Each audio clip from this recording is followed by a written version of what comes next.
ആകാശവാണി. നമസ്കാരം. വാർത്തകൾ വായിക്കുന്നത് സോഫിയ ഡാനിയൽ.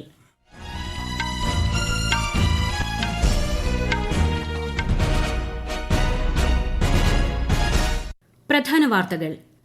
രാജ്യത്ത് മൂന്നാംഘട്ട പൊതു തെരഞ്ഞെടുപ്പിനുള്ള പ്രചാരണം ശക്തം. മഹാരാഷ്ട്രയിലും തെലങ്കാനയിലും പ്രചാരണ റാലികളിൽ പങ്കെടുത്ത് പ്രധാനമന്ത്രി നരേന്ദ്രമോദി. കോൺഗ്രസ് നേതാവ് രാഹുൽ ഗാന്ധിയുടെ പ്രചാരണം മധ്യപ്രദേശിൽ. മദ്യനയ അഴിമതി കേസിൽ ഡൽഹി മുഖ്യമന്ത്രി അരവിന്ദ് കെജ്രിവാളിന്റെ അറസ്റ്റിൽ എൻഫോഴ്സ്മെന്റ് ഡയറക്ടറേറ്റിനോട് വിശദീകരണം തേടി സുപ്രീംകോടതി. ഇന്ത്യൻ നാവികസേനയുടെ മേധാവിയായി അഡ്മിറൽ ദിനേശ് കുമാർ ത്രിപാഠി ചുമതലയേറ്റു. കേരളത്തിൽ കടുത്ത ചൂട് തുടരുന്നു. പാലക്കാട് ഓറഞ്ച് ജാഗ്രത. ശനിയാഴ്ച വരെ ഇടിമിന്നലോട് കൂടിയ വേനൽ മഴയ്ക്കും സാധ്യതയെന്ന് മുന്നറിയിപ്പ്. 2020 ലോകകപ്പിനുള്ള ഇന്ത്യൻ ക്രിക്കറ്റ് ടീമിൽ മലയാളി താരം സഞ്ജു സാംസണും രോഹിത് ശർമ്മ നായകനായ ടീമിൽ ഋഷഭ് പന്തും സഞ്ജു സാംസണും വിക്കറ്റ് കീപ്പർമാർ. വനിതാ 2020 ക്രിക്കറ്റ് പരമ്പരയിലെ രണ്ടാം മത്സരത്തിൽ ബംഗ്ലാദേശിനെതിരെ ഇന്ത്യയ്ക്ക് 120 റൺസ് വിജയലക്ഷ്യം. വാർത്തകൾ വിശദമായി. രാഷ്ട്രപതി ദ്രൌപദി മുർമു നാളെ ഉത്തർപ്രദേശിലെ അയോധ്യ സന്ദർശിക്കും. ശ്രീരാമക്ഷേത്രത്തിലെ പ്രത്യേക പൂജകളിൽ രാഷ്ട്രപതി പങ്കെടുക്കും. സരയൂ പൂജയിൽ പങ്കെടുക്കുന്ന ശ്രീമതി ദ്രൌപദി മുർമു ആരതിയിലും സംബന്ധിക്കും. മൂന്നാംഘട്ട ലോക്സഭാ തെരഞ്ഞെടുപ്പിനുള്ള മുന്നൊരുക്കങ്ങൾ രാജ്യത്ത് പുരോഗമിക്കുന്നു. 10 സംസ്ഥാനങ്ങളിലെയും 2 കേന്ദ്രഭരണ പ്രദേശങ്ങളിലെയും 94 സീറ്റുകളിൽ മെയ് 7-നാണ് വോട്ടെടുപ്പ്. ഗുജറാത്തിലെ 26 മണ്ഡലങ്ങളിലും ഗോവയിലും മെയ് 7-നാണ് ഒറ്റഘട്ടമായി വോട്ടെടുപ്പ് നടക്കുക. കർണാടകയിലെ അവശേഷിക്കുന്ന 14 സീറ്റിലും മൂന്നാം ഘട്ടത്തിൽ വോട്ടെടുപ്പ് നടക്കും. 28 സീറ്റുകളുള്ള കർണാടകയിലെ 14 ഇടങ്ങളിൽ ഏപ്രിൽ 26-ന് വോട്ടെടുപ്പ് നടന്നിരുന്നു. മഹാരാഷ്ട്രയിൽ 11-ഇടത്തും യുപിയിൽ 10 സീറ്റിലും മെയ് 7-നാണ് വോട്ടെടുപ്പ്. മൂന്നാംഘട്ട വോട്ടെടുപ്പിനുള്ള മുന്നൊരുക്കങ്ങൾ അവലോകനം ചെയ്യുന്നതിനായി ഇന്ന് കേന്ദ്ര തെരഞ്ഞെടുപ്പ് കമ്മീഷൻ യോഗം ചേർന്നു. പൊതു തെരഞ്ഞെടുപ്പിന്റെ മൂന്നാം ഘട്ടത്തിനായുള്ള പ്രചാരണം ശക്തമാക്കി രാഷ്ട്രീയ പാർട്ടികൾ. പ്രധാനമന്ത്രിയും മുതിർന്ന ബിജെപി നേതാവുമായ നരേന്ദ്രമോദി മഹാരാഷ്ട്രയിലും തെലങ്കാനയിലും വിവിധ പ്രചാരണ പരിപാടികളിൽ പങ്കെടുത്തു. കോൺഗ്രസ് നേതാവ് രാഹുൽ ഗാന്ധി മധ്യപ്രദേശിൽ പ്രചാരണത്തിലാണ്. വിശദാംശങ്ങളിലേക്ക്. കഴിഞ്ഞ 10 വർഷത്തെ മോദി സർക്കാരും 60 വർഷത്തെ കോൺഗ്രസ് ഭരണവും തമ്മിലുള്ള വ്യത്യാസം ജനങ്ങൾ കണ്ടുകൊണ്ടിരിക്കുകയാണെന്ന് പ്രധാനമന്ത്രി നരേന്ദ്രമോദി മഹാരാഷ്ട്രയിലെ പ്രചാരണ പരിപാടിയിൽ പറഞ്ഞു. മാധയിലും ലാത്തൂരിലും ഇന്ന് നടന്ന തെരഞ്ഞെടുപ്പ് റാലിയെ പ്രധാനമന്ത്രി അഭിസംബോധന ചെയ്തു. കോൺഗ്രസ് നേതാവ് രാഹുൽ ഗാന്ധി മധ്യപ്രദേശിലെ ഭിണ്ടിയിൽ തിരഞ്ഞെടുപ്പ് സമ്മേളനത്തെ അഭിസംബോധന ചെയ്തു. കോൺഗ്രസ് പ്രകടന പത്രികയിൽ നൽകിയിട്ടുള്ള വിവിധ ഉറപ്പുകൾ പാലിക്കുമെന്ന് അദ്ദേഹം പറഞ്ഞു. കോൺഗ്രസ് അധ്യക്ഷൻ മല്ലികാർജ്ജുൻ ഖാർഗെ ഛത്തീസ്ഗഡിൽ പ്രചാരണത്തിലാണ്. News desk Akashvani. പ്രധാനമന്ത്രിയും മുതിർന്ന ബിജെപി നേതാവുമായ നരേന്ദ്രമോദി നാളെയും മറ്റന്നാളുമായി ഗുജറാത്തിൽ പ്രചാരണം നടത്തും. 6 റാലികളിലും ഒരു റോഡ് ഷോയിലും അദ്ദേഹം പങ്കെടുക്കും. പശ്ചിമബംഗാളിലെ സന്ദേശ് ഖാലി സംഭവത്തിൽ ഉൾപ്പെട്ട എല്ലാവർക്കുമെതിരെ കർശന നടപടിയെടുക്കുമെന്ന് മുതിർന്ന ബിജെപി നേതാവും കേന്ദ്രമന്ത്രിയുമായ അമിത്ഷാ. പശ്ചിമബംഗാളിൽ നുഴഞ്ഞുകയറ്റം വലിയ പ്രശ്നമാണെന്ന് ബർധമാൻ പൂർബ ലോക്സഭാ മണ്ഡലത്തിൽ ഇന്ന് നടന്ന പൊതുയോഗത്തെ അഭിസംബോധന ചെയ്യവെ അമിത്ഷാ പറഞ്ഞു. വികസനത്തിൽ പശ്ചിമബംഗാളിനെ ബിജെപി 1ാം സ്ഥാനത്തെത്തിക്കുമെന്ന് അദ്ദേഹം ഉറപ്പു നൽകി. പശ്ചിമബംഗാൾ മുഖ്യമന്ത്രിയും തൃണമൂൽ കോൺഗ്രസ് അധ്യക്ഷയുമായ മമതാ ബാനർജി മാൾഡ ഉത്തർ ലോക്സഭാ മണ്ഡലത്തിൽ പ്രചാരണ യോഗത്തെ അഭിസംബോധന ചെയ്തു. പശ്ചിമബംഗാളിൽ CAA, NRC, ഏകീകൃത സിവിൽ കോഡ് എന്നിവ നടപ്പാക്കില്ലെന്നും ശ്രീമതി മമത പറഞ്ഞു. പശ്ചിമബംഗാളിന് ആവാസ് യോജനയ്ക്കും MGNREGAയ്ക്കും കേന്ദ്ര സർക്കാർ ഫണ്ട് നൽകുന്നില്ലെന്നും മമത വ്യക്തമാക്കി. സംസ്ഥാന സർക്കാർ വീടും ജോലിയും നൽകുമെന്നും കേന്ദ്ര ഫണ്ടിനായി ഇനി കാത്തിരിക്കില്ലെന്നും അവർ സമ്മേളനത്തിൽ പറഞ്ഞു. രാജ്യരക്ഷാ മന്ത്രിയും മുതിർന്ന ബിജെപി നേതാവുമായ രാജ്നാഥ് സിംഗ് ഇന്ന് മധ്യപ്രദേശിലെ ബർവാനിയിലും ഖഡ്വയിലും പൊതുയോഗങ്ങളെ അഭിസംബോധന ചെയ്തു. നിയമസഭയിലേക്കും ലോക്സഭയിലേക്കും വെവ്വേറെ തെരഞ്ഞെടുപ്പുകൾ നടത്തുന്ന നടപടി നിർത്തണമെന്നും ഈ തെരഞ്ഞെടുപ്പുകൾ 5 വർഷത്തിലൊരിക്കൽ ഒരുമിച്ച് നടത്തണമെന്നുമാണ് ബിജെപിയുടെ നിലപാടെന്നും അദ്ദേഹം വ്യക്തമാക്കി. അടുത്ത തവണ ലോക്സഭാ നിയമസഭാ തെരഞ്ഞെടുപ്പുകൾ ഒരേ സമയം നടത്തുന്നതിനു വേണ്ടിയുള്ള നടപടി ബിജെപി കൈക്കൊള്ളുമെന്നും അദ്ദേഹം ഉറപ്പു നൽകി. ഔട്ടർ മണിപ്പൂർ ലോക്സഭാ മണ്ഡലത്തിലെ 6 പോളിംഗ് സ്റ്റേഷനുകളിൽ റീ പോളിംഗ് സമാധാനപരമായി നടന്നു. 81.16% പോളിംഗ്.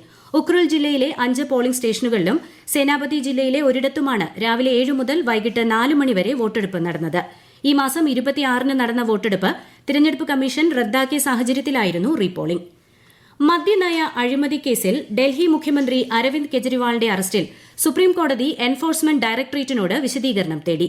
അറസ്റ്റ് ചോദ്യം ചെയ്ത് കെജ്രിവാൾ സമർപ്പിച്ച ഹർജിയിൽ വാദം കേൾക്കവെയാണ് കോടതിയുടെ നടപടി. തിരഞ്ഞെടുപ്പിന് തൊട്ടുമുൻപായി അറസ്റ്റ് രേഖപ്പെടുത്തിയത് എന്തിനാണെന്ന് കോടതി ആരാഞ്ഞു. ഹർജിയിൽ വെള്ളിയാഴ്ച വാദം തുടരും. ജസ്റ്റിസുമാരായ സഞ്ജീവ് ഖന്നയും ദീപാങ്കർ ദത്തയുമാണ് ഹർജി പരിഗണിക്കുന്നത്. അതേസമയം മദ്യനയ അഴിമതി കേസിൽ അറസ്റ്റിലായ ഡൽഹി മുൻ ഉപമുഖ്യമന്ത്രി മനീഷ് സിസോദിയയുടെ ജാമ്യാപേക്ഷ ഡൽഹി ഹൈക്കോടതി തള്ളി. പീഡനത്തിനിരയായ മഹാരാഷ്ട്ര സ്വദേശിയായ 14-കാരിയുടെ ഗർഭചിത്രത്തിന് അനുമതി നൽകിയ ഉത്തരവ് പുനഃപരിശോധിക്കുമെന്ന് സുപ്രീംകോടതി. പെൺകുട്ടിയുടെ 30 ആഴ്ച പ്രായമായ ഗർഭസ്ഥ ശിശുവിനെ അലസിപ്പിക്കാൻ കഴിഞ്ഞ ദിവസം കോടതി മെഡിക്കൽ സംഘത്തിന് അനുമതി നൽകിയിരുന്നു. കുട്ടിയുടെ ആരോഗ്യസ്ഥിതിയിൽ മാതാപിതാക്കൾ ആശങ്ക അറിയിച്ചതിനെ തുടർന്നാണ് തീരുമാനം. നാവികസേനാ മേധാവിയായി അഡ്മിറൽ ദിനേശ് കുമാർ ത്രിപാഠി ചുമതലയേറ്റു. സുരക്ഷാ വെല്ലുവിളികൾ നേരിടാൻ നാവികസേന സജ്ജമാണെന്ന് ചുമതലയേറ്റ ശേഷം അദ്ദേഹം ന്യൂഡൽഹിയിൽ മാധ്യമങ്ങളോട് പറഞ്ഞു. ആത്മനിർഭർ ഭാരത് കൈവരിക്കാനുള്ള നാവികസേനയുടെ എല്ലാ പരിശ്രമങ്ങൾക്കും ശക്തി പകരുമെന്നും നാവികസേനാ മേധാവി വ്യക്തമാക്കി. ഈ വാർത്തകൾ ആകാശവാണിയിൽ നിന്ന്.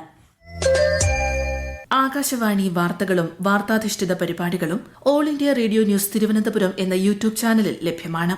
കൂടുതൽ വാർത്തകൾക്കായി @all India radio news Thiruvananthapuram എന്ന ഫേസ്ബുക്ക് പേജും @AER_News_TVM എന്ന എക്സ് ഹാൻഡിലും സന്ദർശിക്കാം. ഛത്തീസ്ഗഡിലെ ബസ്തർ മേഖലയിൽ സുരക്ഷാ ഉദ്യോഗസ്ഥരുമായുള്ള ഏറ്റുമുട്ടലിൽ 7 മാവോയിസ്റ്റുകൾ കൊല്ലപ്പെട്ടതായി റിപ്പോർട്ട്. നാരായൺപൂർ ജില്ലയിലെ അബ്ജുദ്മഡ് വനമേഖലയിലാണ് ഏറ്റുമുട്ടൽ നടന്നത്. അതേസമയം ബിജാപൂർ ജില്ലയിൽ 16 നക്സലുകൾ പോലീസിന് മുന്നിൽ കീഴടങ്ങി. ഹിമാചൽ പ്രദേശിലെ ലഹൌൾ സ്പിതിയിൽ ഉണ്ടായ കനത്ത മഞ്ഞുവീഴ്ച ദൈനംദിന ജീവിതത്തെ ബാധിച്ചു. മണാലി ലേ ഹൈവേയിലെ പാതകളിൽ മഞ്ഞ് അടിഞ്ഞുകൂടിയതിനാൽ ഗതാഗതം നിലച്ചു. ഏകദേശം 6000 വിനോദസഞ്ചാരികളെ രക്ഷാപ്രവർത്തനത്തിന്റെ ഭാഗമായി സുരക്ഷിതമായി ഒഴിപ്പിച്ചു. കേരളത്തിൽ കടുത്ത ചൂട് തുടരുന്നു. ഉഷ്ണതരംഗ സാധ്യത കണക്കിലെടുത്ത് പാലക്കാട് ജില്ലയിൽ ഓറഞ്ച് ജാഗ്രത നൽകിയിട്ടുണ്ട്. ആലപ്പുഴ, തൃശൂർ, കോഴിക്കോട് ജില്ലകളിലെ ചിലയിടങ്ങളിൽ അടുത്ത മാസം 2 വരെ ഉഷ്ണതരംഗ സാധ്യത ഉള്ളതിനാൽ മഞ്ഞ ജാഗ്രതയും പ്രഖ്യാപിച്ചു. കൊല്ലത്തും ഉഷ്ണതരംഗ സാധ്യത മുന്നറിയിപ്പുണ്ട്. അതേസമയം കേരളത്തിൽ ശനിയാഴ്ച വരെ ഒറ്റപ്പെട്ടയിടങ്ങളിൽ ഇടിമിന്നലോട് കൂടിയ മഴയ്ക്ക് സാധ്യതയുണ്ടെന്നും കേന്ദ്ര കാലാവസ്ഥാ വകുപ്പ് അറിയിച്ചു. കേരളത്തിൽ ഈ വർഷത്തെ SSLC പരീക്ഷാഫലം മെയ് 8-ന് പ്രഖ്യാപിക്കും. വിദ്യാഭ്യാസ മന്ത്രി വി ശിവൻകുട്ടി തിരുവനന്തപുരത്ത് വാർത്താ സമ്മേളനത്തിലാണ് ഫലപ്രഖ്യാപന തീയതി അറിയിച്ചത്. SSLC പരീക്ഷാഫലത്തോടൊപ്പം THSSLC, AHSLC ഫലവും പ്രസിദ്ധീകരിക്കും. 2ാം വർഷ ഹയർ സെക്കൻഡറി VHSC പരീക്ഷാഫലങ്ങളും മെയ് 9-ന് പ്രഖ്യാപിക്കും. ഇന്ത്യൻ ധനസഹായത്തിൽ കങ്കേശുന്തുറൈ തുറമുഖം നവീകരിക്കുന്നതിന് ശ്രീലങ്കൻ സർക്കാർ അംഗീകാരം നൽകി. ലഭ്യമായ ഫണ്ടിനേക്കാൾ അടങ്കൽ തുക കൂടുതലായതിനാലാണ് നവീകരണത്തിന് അനുമതി വൈകിയത്. എന്നാൽ നവീകരണ പദ്ധതിയുടെ പ്രാധാന്യം മനസ്സിലാക്കിയ ഇന്ത്യൻ സർക്കാർ മുഴുവൻ തുകയും നൽകാൻ മുന്നോട്ട് വരികയായിരുന്നു. തുറമുഖത്തിന്റെ അടിസ്ഥാന സൌകര്യം മെച്ചപ്പെടുത്തുക മാത്രമല്ല, ഇരു രാജ്യങ്ങളും തമ്മിലുള്ള ഉഭയകക്ഷി ബന്ധം ശക്തിപ്പെടുത്തുന്നതിലും പദ്ധതി പ്രധാന പങ്ക് വഹിക്കും. $61.5 മില്യൺ പദ്ധതിയുടെ മുഴുവൻ ചെലവ്.